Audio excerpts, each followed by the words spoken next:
¿Qué tal amigos? Bienvenidos a un episodio más de la Biblia bajo los lentes. Hoy me encuentro acompañado. Sí, ahí está mi hijo Luke. Él me va a acompañar en este estudio. Y hoy día tenemos cosas interesantes que decir. Hoy día vamos a estudiar la última parte del capítulo 6 del Evangelio de Marcos. Marcos capítulo 6, desde el versículo 45 al 56. Son pocos versículos, pero sin embargo tienen algunas cosas interesantes que decirnos. Así es que sin más demora vayamos al texto. La última vez que nos reunimos, dejamos a Jesús y los discípulos habiendo alimentado a miles de personas, a 5.000 personas, con apenas unos pocos panes y unos pocos peces. En realidad, eso fue un hecho bastante notable. De hecho, se violan bastantes leyes de la física con ese hecho. Y va a ser un hecho marcante. Ese hecho que nosotros estudiamos en el video anterior va a tener consecuencias en lo que digamos hoy día y va a tener consecuencias en el futuro también. Va a ser un hecho que se va a repetir y que Jesús va a citar más adelante. Así es que vamos a ir, a medida que vayamos leyendo el Evangelio, vamos a ir descubriendo los múltiples significados y las múltiples implicancias que tiene este episodio. Pero bien, leamos entonces el capítulo 6 de Marcos desde el versículo 45 en adelante, que dice así. Leo la traducción en lenguaje actual, la TLA. Dice así. Después Jesús ordenó a sus discípulos que subieran a la barca y cruzaran el lago en dirección al pueblo de Betsaida, pero él se quedó en la orilla para despedir a la gente. Y vamos a detenernos aquí porque hay un detalle importante. Jesús no les sugirió a sus discípulos, no les pidió por favor, sino que les ordenó, les dio una orden, que ellos tenían que subir al barco e ir a la otra orilla del lago de Galilea, del mar de Galilea, el lago de Tiberíades. Aquí uno adivina que Jesús tiene un propósito, un propósito bien definido. Él quiere que ocurra algo. Él quiere que los discípulos estén en un barco, en un bote, en medio del lago. Versículo 46. Luego de despedirla, luego de despedirla, se fue a un cerro a orar. Después de haber despedido a la gente, Jesús se fue a un cerro. Y aquí tenemos el contraste, ¿no es cierto?, entre la playa, la parte baja, donde estaba él con la gente, y él estaba con los discípulos, y los discípulos en el mar, y ahora él va a la montaña. Las montañas son significativas en la Biblia. Las montañas tienen que ver con la manifestación de Dios. Dios, por ejemplo, se manifestó en un monte, en el monte Sinaí. Y de alguna manera, lo que va a ocurrir nos va a hacer recordar este episodio del Sinaí también. Pero sigamos adelante, vamos a retornar a esta idea. Cuando llegó la noche, la barca ya estaba en medio del lago, pero Jesús aún permanecía en tierra. Desde allí pudo ver a los discípulos que remaban con mucha dificultad, pues navegaban contra el viento. Pero antes del amanecer, Jesús fue hacia ellos caminando sobre el agua. Cuando ya estaba cerca, hizo como que pasaría de largo. O sea, aquí nos vamos a detener un poco porque hay cosas que comentar. Primero, Jesús esperó que cayera la noche. Él le podría haber dicho a sus discípulos, miren, acampemos aquí y viajemos mañana temprano en la mañana. Pero no. Jesús intencionalmente envió a sus discípulos para que navegasen de noche. Y él permanecía en tierra, permanecía orando en la montaña, ¿no? Ahora, el versículo 48 dice que desde ahí él podía ver a los discípulos remando con dificultad. A mí me llama la atención eso porque estaba anocheciendo. No estoy seguro que la visibilidad haya sido muy buena, a menos que haya sido una noche de luna. Eh, a lo mejor Jesús los estaba viendo a lo lejos. Me pregunto qué clase de ver es este. ¿Es el ver natural? ¿Es un ver espiritual? Me refiero a un ver sobrenatural. ¿Tendría Jesús vista telescópica? No lo sé, pero me llama la atención esa observación del texto, que desde allí pudo ver a los discípulos luchando.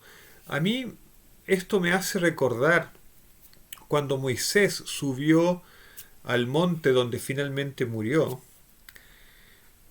en el monte Nebo, y Dios les mostró toda la tierra de Israel, toda la tierra prometida. En un ver que no es el ver natural, desde ese monte no se puede ver toda la tierra de Israel, pero Dios se lo mostró. ¿Habrá algo parecido aquí? ¿Dios le habrá mostrado a Jesús qué estaba sucediendo con los discípulos? El caso es que Jesús veía a sus discípulos. Lo que nos dice también que Jesús no estaba despreocupado de sus discípulos. No es que Jesús haya entrado en un estado de oración y se haya olvidado de sus discípulos. No, Él estaba pendiente de lo que ocurría con ellos. Y luego entonces, ya al amanecer, ya en la madrugada, Dios camina sobre las aguas y llega hasta donde están los discípulos y hace como que los va a pasar de largo. Versículo 49. Al verlo caminar sobre el agua, los discípulos creyeron que era un fantasma y se pusieron a gritar. Estaban muertos de miedo. Estaban muy asustados. Pero enseguida Jesús les dijo, tranquilos, no tengan miedo, soy yo. Entonces Jesús se subió a la barca y el viento se calmó. Los discípulos estaban muy asombrados. Tenían la mente cerrada, pues no habían entendido el verdadero significado del milagro de los panes. Y vamos a parar la lectura por ahí. Algunas cosas nos llaman la atención. Comparado con otros evangelios, este relato, el Evangelio de Marcos, cuando relata este episodio, no nos cuenta sobre Pedro andando sobre el agua. En otros evangelios se nos dice que Pedro pidió también el andar por el agua y de repente dejó mirar a Jesús y se hundió, ¿se acuerdan? Y Jesús le dio la mano, lo salvó. Bueno, aquí no se cuenta nada de eso. Algunos comentaristas dicen que eso es evidencia de que Marcos responde a la predicación de Pedro. ¿Se acuerdan que esto lo dijimos al inicio de nuestro estudio del Evangelio de Marcos? Que Marcos probablemente transcribe las enseñanzas de Pedro. Y Pedro, a lo mejor por modestia o a lo mejor por no quedar mal él, no sé, no sabemos, es posible que haya omitido del relato su participación en él. Tal vez por modestia, porque él debe haber sido el único humano aparte de Jesús en caminar sobre las aguas. En fin, el caso es que no lo cuenta y eso es un detalle a considerar. Por otro lado, el relato es bien vívido. Nos habla de los discípulos que se ponen a gritar ¿ah? Que Jesús los tranquiliza, se sube al barco. No es fácil subirse al barco, a un barco que está en el agua sin darlo vuelta, pero en fin, él se sube al barco y, eh, y el viento se calma. Bueno, a pesar que habían varios discípulos, habían 11 personas dentro del barco, eso le da estabilidad. En fin. Los discípulos estaban asombrados, pero el versículo 52 dice que tenían la mente cerrada. El texto griego dice en realidad que tenían el corazón petrificado, lo tenían hecho piedra, endurecido como la piedra. Es como si ustedes le pasaran al corazón una capa de cemento. Esa es la idea del texto griego. Y esa expresión se usa para indicar la incapacidad de entender. Los discípulos estaban en una situación en que eran incapaces de entender. ¿Y qué era lo que no entendían? Lo que no entendían, dice el texto, es el verdadero significado del milagro de los panes, de la multiplicación de los panes que había ocurrido en el episodio anterior, que nosotros consideramos en el video anterior. Entonces uno se pregunta, ¿cuál es la relación entre este episodio y el episodio de la multiplicación de los panes? Y es aquí donde vamos a hacer algunas conjeturas.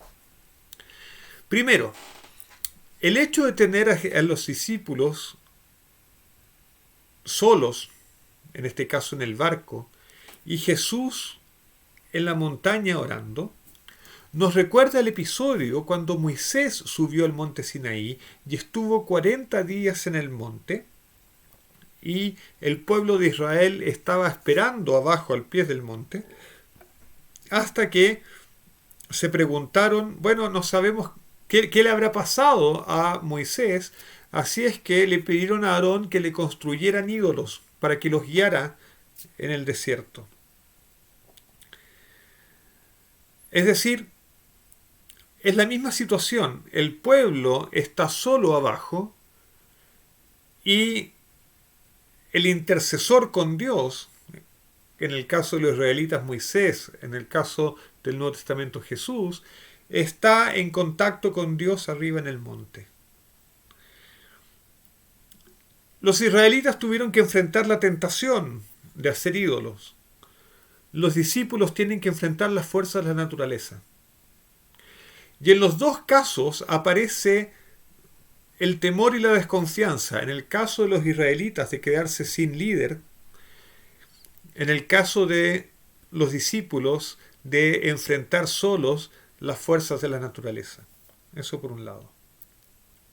Por otro lado, también nos hace pensar este episodio casi en una metáfora de lo que va a ser el futuro de la iglesia.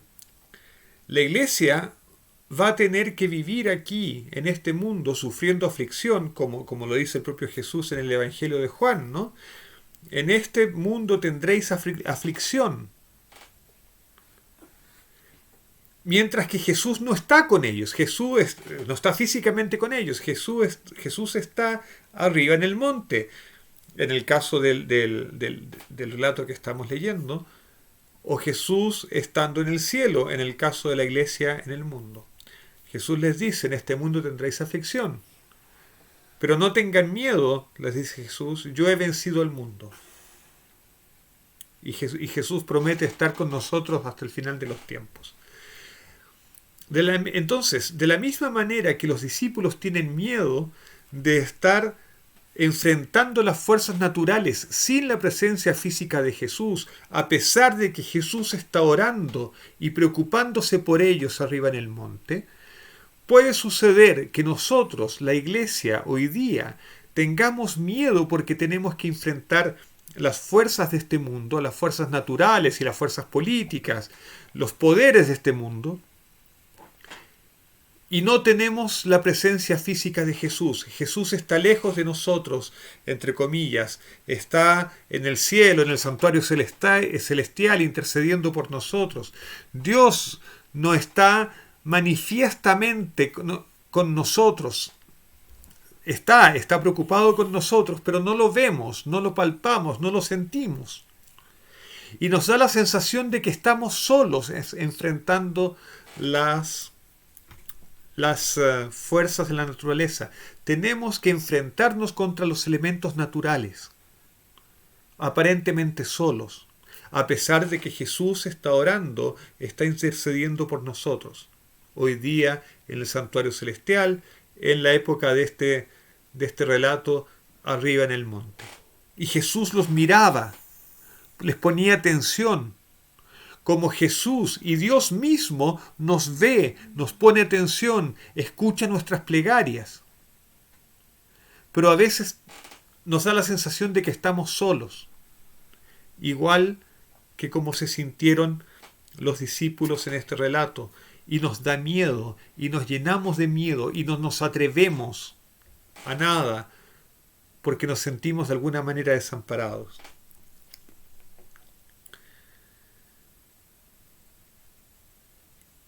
Y el problema es que los discípulos no habían entendido el verdadero significado del milagro de los panes. ¿Cuál es el verdadero significado del milagro de los panes? El milagro de los panes era un hecho sobrenatural. Dios había actuado de manera extraordinaria, de la misma manera como actuó de forma extraordinaria con Israel en el desierto, en la travesía del desierto durante el Éxodo. Y eso es un signo de que el reino de Dios, del cual Jesús ha venido hablando y el reino que ha venido anunciando, es un reino en esencia sobrenatural. No funciona con lo que es normal en nuestro mundo, con las leyes de la naturaleza. Ese reino requiere de la generosidad del ser humano, requiere del principio del amor y requiere que nosotros nos coloquemos a disposición, pero en definitiva es un reino que depende de la providencia divina, depende de Dios, de lo que Dios nos otorga. El reino principalmente lo que hace es colocarse a sí mismo en las manos de Dios, en actitud de ofrecimiento que Dios haga con nosotros su voluntad de que este mundo, que nosotros seamos los instrumentos de Dios, pero también en dependencia. Nosotros dependemos de Dios porque entendemos que al final de la historia, al final del discurso, todo lo que recibimos proviene de Dios. Todo lo que nos llega proviene de Dios. Lo que nos parece bueno y lo que nos parece malo también. Todo proviene de Dios. Y eso es esencial en la fe. Es la esencia del estar adheridos a Dios. Todo proviene de Dios. Y esa es la esencia del reino. Es la esencia del reino. En el episodio de la multiplicación de los panes, los discípulos se veían frustrados porque ellos en sus cabezas dependían del dinero para conseguir el alimento para multiplicar para alimentar a 5.000 personas. Dependían de cómo funciona este mundo. Y Jesús les había mostrado que en el reino de Dios las cosas no funcionan según las leyes de este mundo, porque cuenta con la intervención de Dios, porque es un reino que vive de la dependencia de Dios. Y aquí, en el medio del lago, ellos se creían sometidos a las fuerzas naturales. ¿Ven el paralelismo? En el episodio de los panes dependían del dinero. Eran esclavos del dinero. En sus mentes pensaban que lo que les correspondía era aquello que su dinero podía comprar. En ese sentido tenían al dinero como ídolo. Aquí, en la barca, ellos se sentían sometidos a las fuerzas de la naturaleza y a lo que las fuerzas de la naturaleza pudiesen hacer con ellos y con su barquito. Habían olvidado que ellos dependían exclusivamente de Dios, exclusivamente del Dios creador del cielo, de la tierra y de los mares. Por lo tanto, estaban unidos a aquel que está por sobre la naturaleza.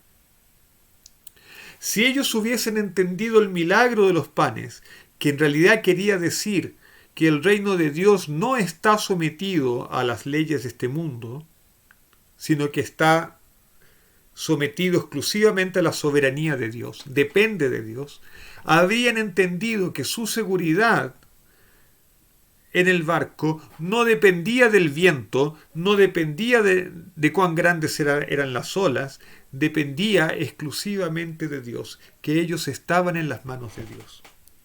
Y de hecho, cuando la presencia de Jesús se hace evidente, cuando Jesús camina por el mar y los alcanza y entra al barco, el mar se calma, porque ya ha llegado el reino de los cielos al barquito, donde otra lógica impera la lógica de la dependencia continua de Dios. De la misma manera, la iglesia hoy en día puede parecer que depende del mundo en el que estamos, porque nosotros estamos en el mundo. Y puede parecer que nuestro éxito en el vivir el Evangelio y transmitir el Evangelio depende de los recursos que tenemos, del dinero que tenemos, depende de las capacidades que tenemos, y nos olvidamos que en definitiva la iglesia, su éxito o su fracaso depende de estar o no conectada con Dios. Porque al final la iglesia no es nada sin Dios. La iglesia está llamada a ser un pedazo del reino de Dios en este mundo, las burbujitas del reino de Dios en este mundo, donde impere la lógica de Dios, la dependencia absoluta de Dios. Y finalmente, nuestros intrépidos navegantes consiguen llegar al otro lado del lago. Versículo 53. Dice así: después de cruzar el lago, llegaron al pueblo de Genesaret y ataron la barca en la orilla. Tan pronto salieron, la gente reconoció a Jesús y corrió por toda aquella región para llevarle enfermos. Cuando oían que Jesús estaba en un lugar, ponían a los enfermos en camillas y los llevaban ante él. A donde quiera que iba Jesús, ya fuera por aldeas, pueblos o campos, la gente ponía a los enfermos en las calles, y cuando él pasaba, le rogaban que dejara que los enfermos lo tocaran. Que tocaran por lo menos el borde de su ropa. Y todos los que lo tocaban quedaban sanos. Déjenme mostrarles lo que dice la Reina Valera. La Reina Valera, el versículo final,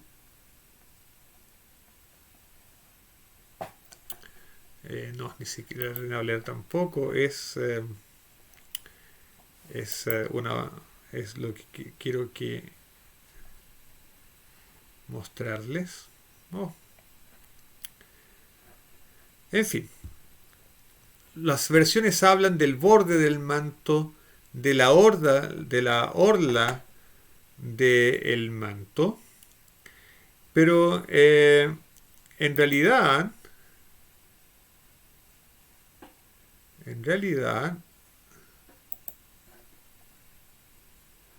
en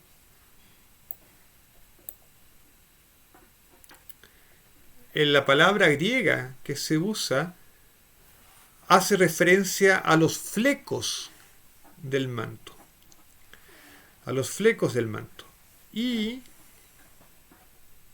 esto debía haberlo preparado antes.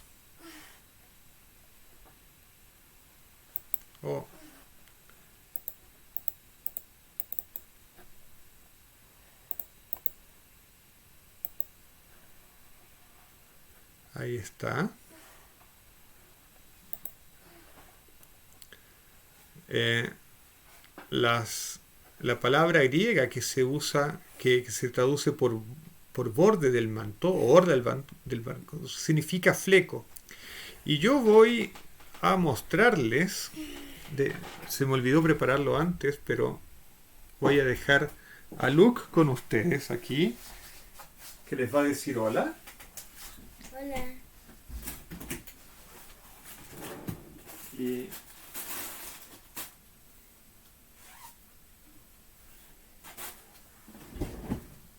les voy a mostrar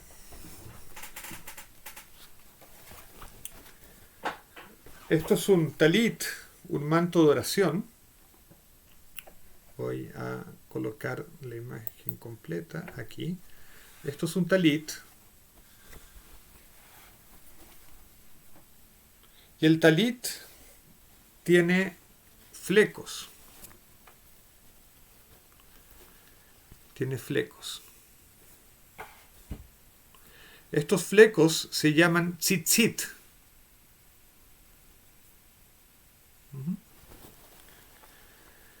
Y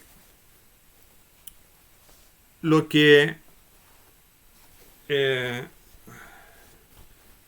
las personas tocaban eran los tzitzit de Jesús. En realidad nosotros vemos aquí a Jesús cumpliendo una orden de la Torá, una orden explícita de la Torá. La orden de usar tzitzit en el manto.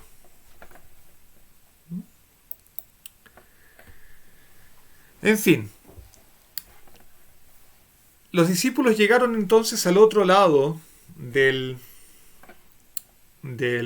lago, donde ellos habían estado antes, donde habían curado a un endemoniado, es decir, donde Jesús había curado a un endemoniado, donde un grupo de cerdos se había suicidado arrojándose al mar, región de donde habían expulsado a Jesús, y el ex endemoniado que había sido curado, que había sido liberado, se quedó ahí para anunciar el Evangelio. Y ahora Jesús vuelve a esa región y las personas buscan a Jesús y le llevan los enfermos para que los sanen.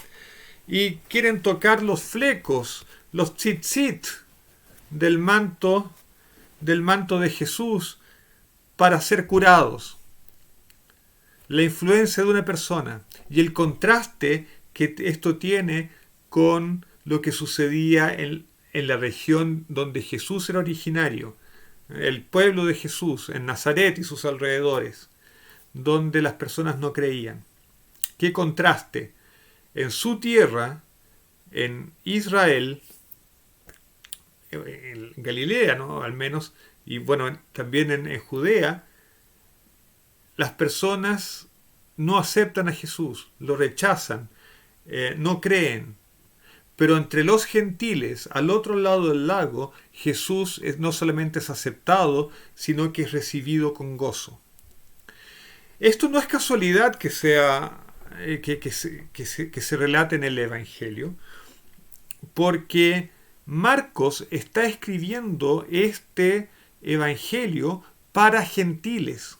Él está escribiendo el Evangelio en Roma. Y probablemente en Roma el mensaje cristiano, la predicación cristiana, haya tenido más aceptación entre gentiles que entre judíos. Sabemos que la sinagoga de Roma estaba medio dividida. Lo sabemos por la epístola a los romanos de Pablo. Pero la mayor parte del público, de los lectores de Marcos, son gentiles. Y de alguna manera Marcos nos está avisando de que es normal que Jesús tenga más aceptación entre los gentiles que entre su propio pueblo, entre los judíos. Y más aún, nos está diciendo que los gentiles son bienvenidos. Jesús los acepta y los gentiles aceptan a Jesús.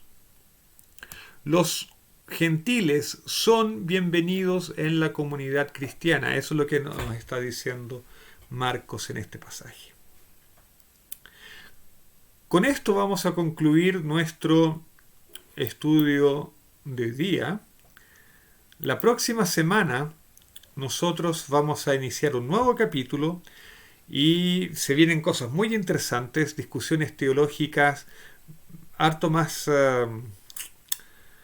agudas nos esperan en el capítulo 7. Así es que tengan todos un lindo sábado. Estoy grabando poco antes de la puesta de sol, poco antes de Shabbat. Así es que tengan todos un feliz sábado. Shabbat Shalom. Este sábado es Simchat Torah, es el día de la alegría de la Torah, es el día en que nosotros nos podemos alegrar porque podemos leer, estudiar la palabra de Dios y podemos conocer a Dios a través de su palabra. Así es que tengan todos un muy lindo y alegre sábado. Shabbat Shalom. Nos vemos en otra oportunidad.